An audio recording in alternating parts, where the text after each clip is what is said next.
ایک وجہ تو کوئی ٹینشن ہوتی ہے, وہ وجہ دلیل نہیں ہوتی.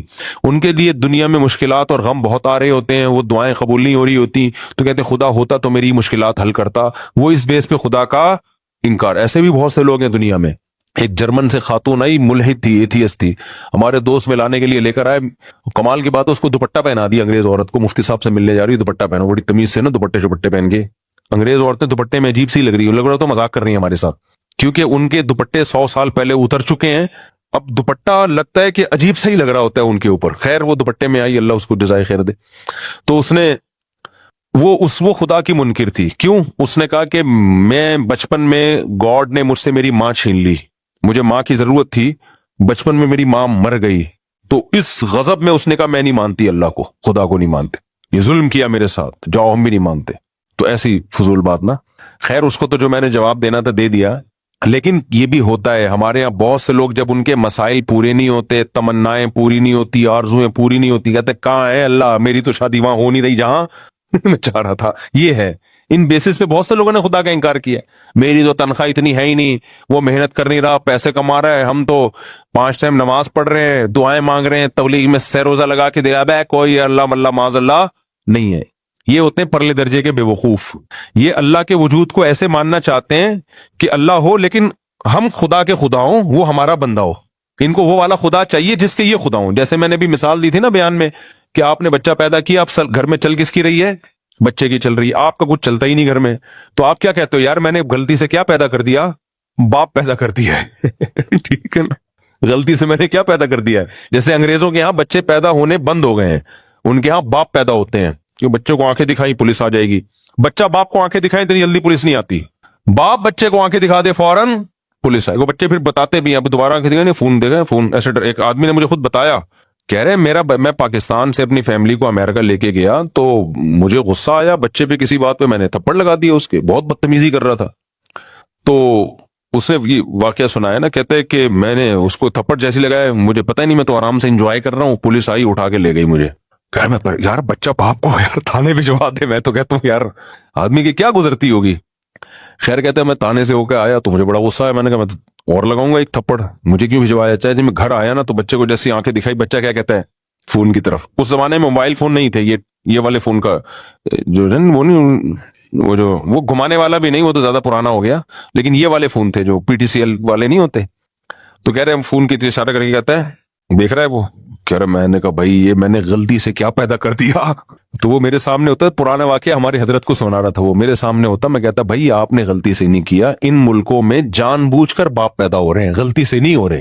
لا ایسا ہے کہ اب اولادیں پیدا ہو ہی نہیں سکتی ہیں, قانون ایسا بن گیا ہے.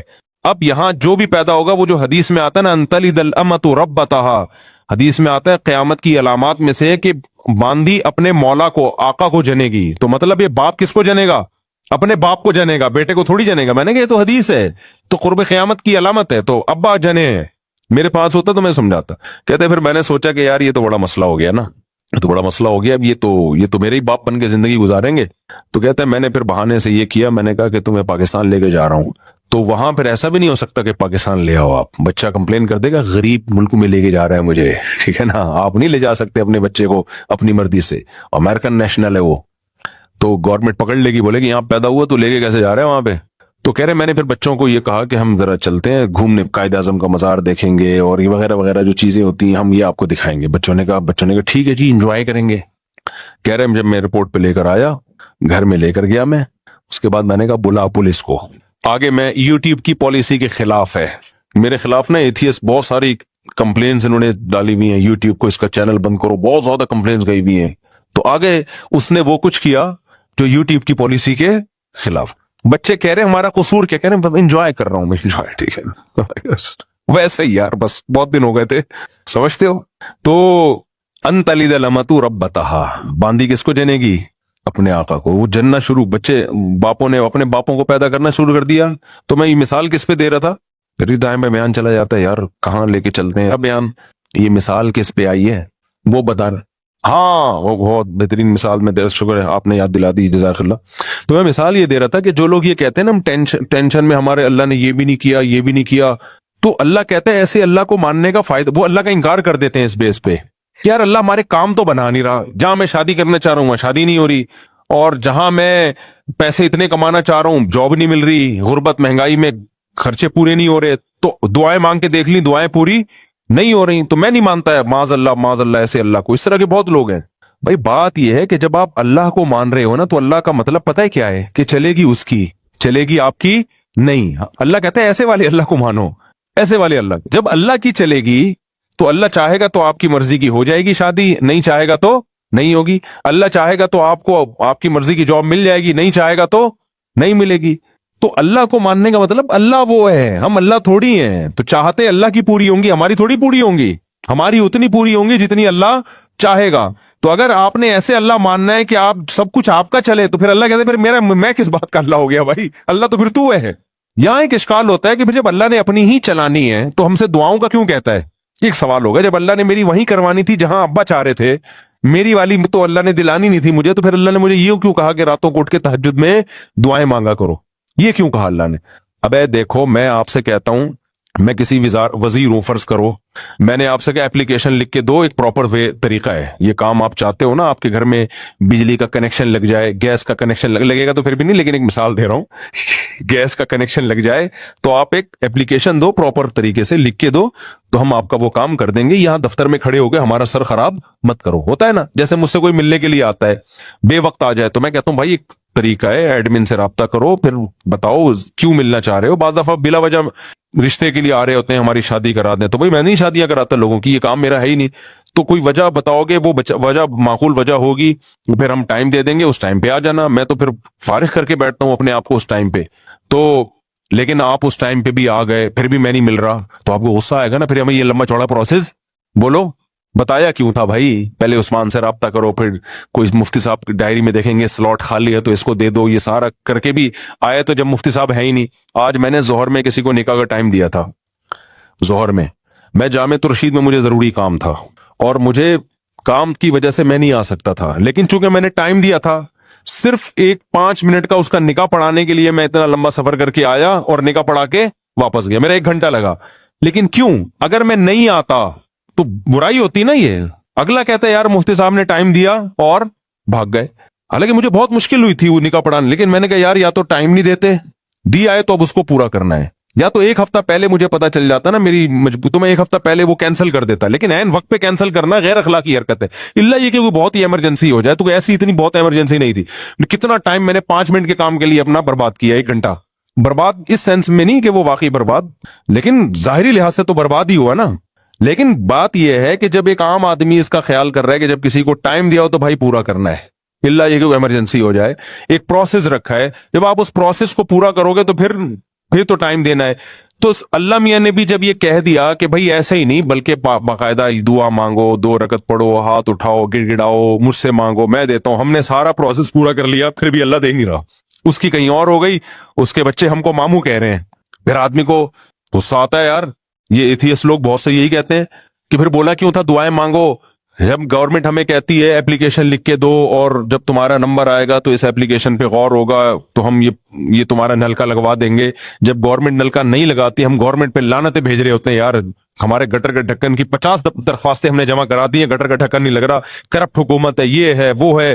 تو یہی ہوتا ہے, پھر ہم حکومت کا انکار کر دیتے ہیں, بغاوت پہ آتے ہیں. تو ہم اللہ میاں بھی ہمیں کہا کہ ادعونی استجب لکم, دعائیں مانگو میں تمہاری دعاؤں کو سنوں گا, تمہاری پکار کا جواب دوں گا. سب جوتے کا تسمہ بھی مانگنا ہو وہ بھی ٹوٹ جائے تو مجھ سے مانگو. تو اللہ یہ تو جوتے کے تسمے مجھ سے مانگو, اور ہم جناب تجھ سے ضروری چیزیں مانگ رہے ہیں. روٹی تو ضروری ہے, روزگار ضروری ہے, اور غریبوں کو کتنی گالیاں آج کل فیس بک پہ پڑ رہی ہیں. تو اللہ یہ تو اب یہ تو ہم نے سہ روزہ بھی لگا لیا, حج کر کے دعائیں مانگ لی, بیت اللہ کے غلاف کو پکڑ کے جتنا ایکسٹریم لیول پہ ہم جا سکتے تھے نا چلے گئے.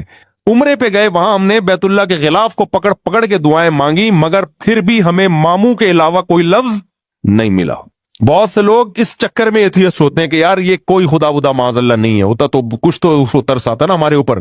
تو یہ ایک اشکال ہوتا ہے. پہلا جواب تو میں نے دیا ہے, پہلا جو جواب ہے نا کہ آپ اللہ کو اللہ نہیں مان رہے, آپ اللہ کے اللہ بننے کی کوشش کر رہے ہو, اس اشکال کا جواب تو ہو گیا. لیکن دوسرا اشکال ہوتا ہے یہ اللہ ہی کے کہنے پہ تو ہم کر رہے ہیں. تو خوب سمجھ لو, اللہ نے جو کہا ہے نا کہ مجھ سے دعائیں مانگو تو میں تمہاری حاجات کو پورا کروں گا, تو دنیا میں تو جب ہم کسی کو کہتے ہیں نا کہ میں حاجات کو پورا کروں گا, تو ایمان بالغیب والا معاملہ نہیں ہوتا. نہ سامنے والے پر لازم ہے کہ ہم پر ایمان لے کر آئے، لہذا ہم اس کی حاجت پورا نہ کریں تو قابل ملامت ہیں۔ لیکن اللہ کا جہاں تک معاملہ ہے، اللہ حاجات پوری کرتا ہے، لیکن اللہ نے یہ کہا ہے کہ میں اس طریقے سے کروں گا جیسے میری سمجھ میں آئے گا، تمہاری رائے کے مطابق نہیں کروں گا، اس لیے کہ میں نے اپنے آپ کو غیب کے پردوں میں رکھنا ہے۔ اگر میں نے ایسے دعائیں قبول کرنا شروع کر دی، تم نے یہ مانگا میں نے یہ دے دیا، تو جو ایتھیسٹ ہیں سارے ایمان لے آئیں گے میرے اوپر، معاملہ غیب پہ تھوڑی رہے گا، پھر تو مشاہدے پر ہو جائے گا۔ سمجھ میں آ رہی ہے بات کہ نہیں آ رہی؟ غیب کا معاملہ تھوڑی رہے گا، پھر تو دنیا میں کوئی کافر نہیں رہے گا، کوئی نافرمان نہیں رہے گا، کوئی مرتد نہیں ہوگا، سارے کہیں گے ادھر دعا، اور پھر دعائیں بھی تو کیا کیا ہوں گی، پھر یہ دعا تھوڑی مانگے گا اللہ یہ دلا دے، اللہ اس جیسی 4 دلا دے کیا خیال ہے؟ جب گئے بیت اللہ میں دعا مانگی اللہ 1 کروڑ کی جاب لگ جائے، فوراً فون آ گیا لگ گئی ہے۔ پھر حاجتیں لوگوں کی کوئی محدود ہیں یا لامحدود ہیں؟ لامحدود حاجت، سارے گنجے پہنچیں گے اللہ ہمارے سر پہ بال ہو گئے ہیں، جن کے بال اگ گئے وہ کہیں گے اللہ جو گر رہے ہیں وہ بھی آ جائیں، اللہ کوئی مرے ہی نہیں، نہ میری اماں مرے، نہ میرے ابا مرے، نہ میری بیوی مرے، نہ میرا شوہر مرے، نہ میرا بچہ مرے، فلاں فلاں سب مر جائیں، تو یہ نظام کائنات کیا ہو جائے گا بھائی؟ تباہ و برباد ہو جائے گا، تباہ و برباد ہو جائے گا۔ اس لیے اللہ نے کہا کہ میں ہوں، میرے ہونے پر اگر میں دعا بالفرض قبول نہیں کر رہا تو اس سے میرا انکار لازم نہیں آتا، کیونکہ میرے وجود پر تو 20 دلائل ہیں، ان دلائل کا کیسے انکار کرو گے تم؟ اس کی مثال ایسے ہے جیسے آپ گئے، آپ نے اپلیکیشن دی، وزیر کو درخواست قبول ہی نہیں ہو رہی، آپ کو یہاں کوئی وزیر ہے ہی نہیں، تو اگلا کہے گا بھائی یہ وزیر کی کرسی ہے، یہ اس کرسی پہ کیمرہ پہ دیکھو بندہ بیٹھا ہوا ہے اور یہ اٹینڈنس حاضری ہے، تو یہ نہیں کہو کہ وزیر ہی نہیں ہے، یہ کہو کہ وزیر نالائق ہے، آپ کی مراد پوری نہیں کر رہا یا سست ہے، اور اگر نالائق بھی نہیں ہے، سست بھی نہیں ہے، پھر یقیناً کوئی حکمت ہے۔ تو وزیر کے بارے میں تو ہم پاکستان کے وزیر کے بارے میں نہیں کہیں گے کہ کوئی حکمت کی وجہ سے کام نہیں کر رہا، وہاں تو رپورٹ کلیئر ہے، کر ہی نہیں رہا، وہ تو آج تک کسی کے پیسے لیے بغیر کام کیا ہی نہیں اس نے۔ اللہ پہ نہ رشوت کا الزام لگ سکتا ہے، نہ اللہ پہ یہ الزام لگ سکتا ہے کہ معاذ اللہ وہ بندوں کے کام کر کر کے تھک گیا ہے، تو اللہ کے بارے میں یہی کہا جائے گا اور اس نے دعا قبول نہیں کی ہے تو بھائی وہ ہمارا کام ہے فائل جمع کرا دینا، اور وہ اس طرح سے نہیں کر رہا کسی اور طرح سے، وہ اپنے بندوں کو لاوارث نہیں چھوڑتا۔ ہاں اس نے ایک حکمت کے تحت ایک طریقہ رکھا ہوا ہے کہ ایسے میں ہر ایک کو ظاہری طور پہ دینا شروع کر دوں تو یہ خدا بن جائیں گے، میں کیا بن جاؤں گا؟ بندہ بن جاؤں گا۔ تو ان کو میرے اوپر ایمان کا مطلب یہ ہے کہ مجھے اللہ مانے اور مجھے اپنا خیر خواہ مانے، میں ان کی حاجت پوری کر دوں تو بھی وہ پوری کرتا ہے، نہیں پوری کروں تو بھی حاجتیں پوری کرتا ہے، یہ کسی اور طرح سے کر دے گا۔ ہمیں کیا پتا بھائی ہمارے اوپر کون کون سے حادثات آنے والے تھے۔ آپ نے دعا مانگی اللہ روزگار دلا دے، روزگار دلا دے، اللہ نے روزگار نہیں دلایا، لیکن کوئی بڑی آفت سے آپ کو بچا لیا۔ آپ چاہتے تھے یہاں شادی ہو جائے، اللہ کے علم میں تھا بھائی تیرے لیے عذاب ہے، یہ نہیں ہے۔ بہت سے لوگ، ایک آدمی آیا نا اپنی معشوقہ کے بارے میں بہت دعائیں مانگتا تھا، مجھ سے بھی اس نے کہا نہیں ہوئی شادی، تو میں نے کہا یار اسی میں بہتری ہوگی، کہہ رہے اللہ یہ بھی تو کر سکتا تھا، اسی کو بہتر بنا دیتا میرے لیے۔ یعنی اللہ کو یہ سمجھایا جا رہا ہے، مسلمان تو یہ سوچ کے صبر کرتا ہے یار مجھے لگ رہا تھا یہ میرے لیے بہتر ہے، لیکن جب اللہ نے نہیں ہونے دی تو اس کا مطلب یہ میرے لیے بہتر نہیں تھی، کیونکہ اللہ میرا خیر خواہ ہے، اللہ میرا دشمن نہیں ہے۔ لیکن اگلا پتہ ہے کیا کہتا ہے؟ یار اللہ کو یہ بھی تو طاقت ہے نا کہ اسی کو میرے حق میں بہتر بنا کے یہی دلا بھی دیتا اور اسی کو ٹھیک بھی کر دیتا۔ تو اس کا مطلب کیا ہوا کہ آپ سارا وہ چاہتے ہو جو آپ چاہتے ہو، تو بہتر یہی ہے کہ عرش پہ آپ خود جا کے بیٹھ جاؤ۔ آپ ہم نے اپنے آپ کو اللہ کا تابع بنانا ہے، تو پیغمبروں کی سیرت سے ہی پتہ چلتا ہے 2 قسم کے لوگ ہیں، ایک نافرمان اور ایک فرمانبردار۔ نافرمان لوگوں کو جب پریشانی آتی ہیں اللہ کو برا بھلا کہتے ہیں، تبھی تو قرآن نے مثالیں دی ہیں۔ فرعون پہ بھی پریشانی آئی نا، موسیٰ علیہ السلام جب آئے نا تو فرعون کو ٹینشنیں شروع ہو گئی، ایک دفعہ بھی اللہ کا نام نہیں لیا فرعون نے، بلکہ اور بغاوت میں بڑھتا چلا گیا، کہنے لگا کہ جب سے موسیٰ آیا ہے نا معاذ اللہ اس کی وجہ سے ہمارے ملک میں بدامنی شروع ہو گئی ہے، قحط آنا شروع ہو گیا ہے۔ لیکن پریشانیاں یعقوب علیہ السلام پر بھی آئیں، بچپن میں بچہ غائب، روتے رہے کہ انما اشکو بثی وحزنی الی اللہ، بھائی میں اللہ کو اپنا غم بتاتا ہوں، اعلم من اللہ ما لا تعلمون، اللہ کے بارے میں وہ کچھ جانتا ہوں جو تم نہیں جانتے، تو مجھے یقین ہے اللہ کی اس میں کوئی خیر خواہی ہوگی۔ کیوں؟ وہ سمجھتے تھے کہ بھائی میں، اور یعقوب علیہ السلام کے بارے میں آسمانی کتابوں میں لکھا ہے کہ اتنی دعائیں مانگتے تھے کہ ان کے گھٹنوں پہ پیشانیوں پہ موٹے موٹے نشان پڑ گئے تھے، زندگی بھر اتنی دعائیں مانگی، ایک دفعہ بھی مایوس نہیں ہوئے کہ یار میں تو مانگتا رہتا ہوں، ادھر اللہ نے بچہ ملایا ہی نہیں مجھ سے، اور میری تو ایک بچہ ابھی گم ہوا ہے، دعائیں مانگ رہے ہیں، تڑپ رہے ہیں، آنکھوں کی بینائی چلی گئی، دوسرا بھی گم ہو گیا۔ تو قرآن یہ واقعات کیوں بتاتا ہے؟ کیا معاذ اللہ اپنی برائیاں کر رہا ہے؟ سورہ یوسف میں جب لوگ کہتے ہیں نا ایتھیس لوگ کہ ہم نے اللہ سے مانگا اور ہمیں تو کچھ نہیں ملا، تو قرآن تو کہہ رہا ہے کہ یعقوب علیہ السلام کا بچہ گم گیا تھا، انہوں نے اللہ سے ساری زندگی مانگا، ملا کیا؟ دوسرا بھی گم گیا ٹھیک ہے نا؟ تو یہ تو اللہ گویا معاذ اللہ اپنی برائیاں کر رہا ہے؟ نا نا نا نا، اللہ اپنی تعریفیں کر رہا ہے کہ میں بعض دفعہ نوازتا ایسے ہوں، آزمائشوں میں ڈال کے دیکھتا ہوں کون صبر سے کام لیتا ہے۔ تبھی تو جب یوسف علیہ الصلوۃ والسلام کو اپنا اللہ نے والد سے ملایا مصر کا بادشاہ بنا کے، تو فوراً یعقوب علیہ السلام نے کہا میں نے کہا نہیں تھا عالم من اللہ ما لا تعلمون، میں اللہ کے بارے میں وہ کچھ جانتا ہوں جو تم نہیں جانتے۔ تو اس لیے یہ ٹینشنوں کی بیس پہ خدا کا انکار کرنا، اس سے اللہ پہ تو کوئی اثر نہیں پڑتا بھائی، آپ کی ٹینشنیں کم ہونے کے بجائے بڑھ جاتی ہیں۔ تو اس بیس پہ جو خدا کا انکار کرتے ہیں نا، ٹینشنوں کی بیس پہ، ان کا انجام خودکشی ہوتا ہے۔ اور جو ایسے موقع پہ صبر سے کام لیتے ہیں، بھائی اللہ ہے، ہماری مراد پوری کرے تو بھی ہے، نہیں پوری کرے تو بھی ہے۔ ایک بزرگ کا واقعہ ہے، کتابوں میں لکھا ہے، مجھے اس کی سند کی تحقیق نہیں ہے، بعض واقعات ثابت نہیں ہوتے، ان میں سچ کا بھی امکان ہوتا ہے، جھوٹ کا بھی، لیکن ان سے جو مضمون ثابت ہوتا ہے وہ بالکل ٹھیک ہوتا ہے۔ تو کہتے ہیں ایک بزرگ حج پہ جاتے تھے، حج کرتے آواز آتی کہ بھئی حج قبول نہیں ہوا، اگلے سال پھر حج پہ چلے جاتے، پھر آواز آتی حج قبول نہیں ہوا، تو کئی سال ایسے ہی ہوتا رہا، قبول نہیں ہوا۔ تو کسی نے ان سے پوچھا کہ حضرت آپ کو ہر سال حج کے بعد آواز آتی ہے غیب سے کہ قبول نہیں ہوا، تو پھر آپ کرتے کیوں ہیں؟ کہتے ہیں بھائی میرے بس میں تو یہی ہے ٹھیک ہے نا، میرے بس میں کیا ہے؟ اب میں تکبر میں آ جاؤں، بولوں قبول اللہ جا تو نہیں کر رہا تو جاؤ ہم بھی نہیں کر رہے ہیں۔ دنیا میں انسانوں کے ساتھ تو ایسا ہو سکتا ہے بھائی، میں 3 دفعہ آپ کسی بندے کو منائیں گے، میرا عذر قبول کر لے پھر بھی نہیں کرے گا، بولے گا بھاڑ میں جا یار، تجھے منانے کے علاوہ بھی تو اور بہت سارے غم ہے نا۔ انسانوں کے ساتھ ایسا کیا جا سکتا ہے، اللہ کے ساتھ ایسا نہیں۔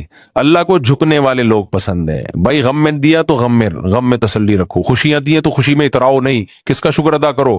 میرا شکر ادا کرو۔ تو اللہ کو ایسے لوگ پسند ہے، قرآن میں اللہ ایسے ہی لوگوں کی تعریفیں کرتا ہے، 2 طرح کے لوگ بتاتا ہے، غم میں پاگل ہو گئے اور غم میں صبر کیا، انہوں نے شکر کیا تو اللہ نے ان کے غموں کو بھی دور کر دیتا ہے اللہ تعالیٰ، ورنہ اسی غم میں صبر کی توفیق دے دیتا ہے۔ تو وہ بزرگ ہر دفعہ حج کر رہے ہیں، آواز آ رہی ہے قبول نہیں، لوگوں نے کہا پھر کیا فائدہ؟ انہوں نے کہا بھائی ہم تو اس کے علاوہ ہم تو بندے ہیں یار، ہم تو کرتے رہیں گے۔ تو جب انہوں نے یہ الفاظ کہے نا، تو کہتے ہیں غیب سے آواز آئی کہ یہ والا بھی قبول ہے اور اس سے پہلے جتنے کیے وہ بھی قبول ہے۔ تو اللہ یہ لفظ سننا چاہ رہے تھے۔ تبھی جن لوگوں کا نماز میں دل نہیں لگتا نا، کہتے ہیں نماز میں ایکچولی مزہ ہی نہیں آ رہا، پنکھے گن رہے ہوتے ہیں، ٹینشن اتنی، ایسی نماز کا کیا کرنا؟ وہ بھائی دفع کرو یار، اللہ نے کہا وضو کر کے میرے سامنے کھڑا ہو گیا نماز پڑھ لو بس، ٹھیک ہے نا؟ ہم اس سے زیادہ کچھ کر نہیں سکتے، تو ہم تو جھکے رہیں گے اللہ کے سامنے، اور کوئی ہمارے پاس آپشن ہی نہیں ہے۔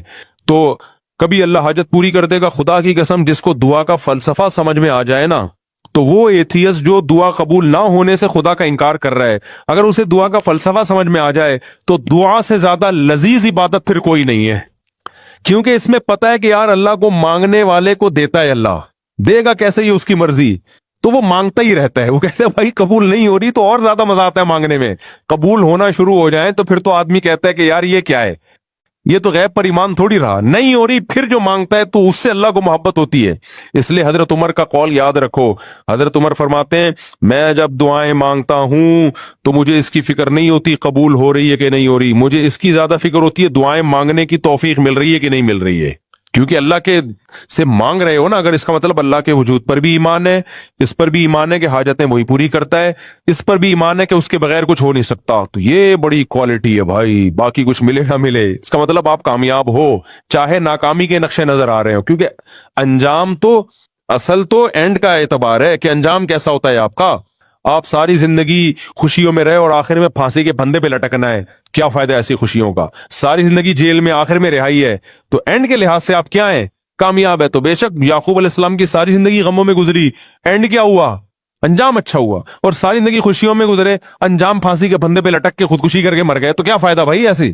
تو یہ جتنے فنکار اداکار جو خدا کے منکر ہوتے ہیں اور جتنے لبرل سیکولر لوگ خدا کے منکر ہوتے ہیں، ان کا انجام دیکھا کرو، ان کی حال نہ دیکھا کرو، اور جتنے علماء صلحاء ہیں ان کا انجام دیکھا کرو، ان کا ماضی نہ دیکھو، ماضی بڑا ٹف گزرا ہوتا ہے۔ تو ایک تو ایتھیزم اس طرح سے ہوتا ہے نا، اور دوسرے ہوتا ہے جن کو دلائل کچھ کھوپڑی ان کی صحیح کام نہیں کر رہی ہوتی، وہ کہتے ہیں یار ہر چیز اب ایک لاجک سے ہو رہی ہے۔ ان لوگوں کے لیے میں مختصر دلیل دے رہا ہوں، بس پھر بیان ختم کرتا ہوں۔ کہتے ہیں یار جب دنیا میں ہر کام لاجک سے ہو رہا ہے تو خدا کہاں ہے پھر؟ اب تو سائنس نے ہر چیز کی لاجک پیش کر دی نا، کیا خیال ہے بھائی؟ یہ زمین میں پہلے لوگ کہتے تھے یار گٹلی زمین میں جاتی ہے، یوں ہوتا ہے، فرشتے آ کے کچھ یوں کر رہے ہوں گے، کچھ دیو ہے، کچھ بھگوان ٹائپ کی چیزیں۔ اب تو سائنس نے بتا دیا بھائی یہ پروسیس ہوتا ہے،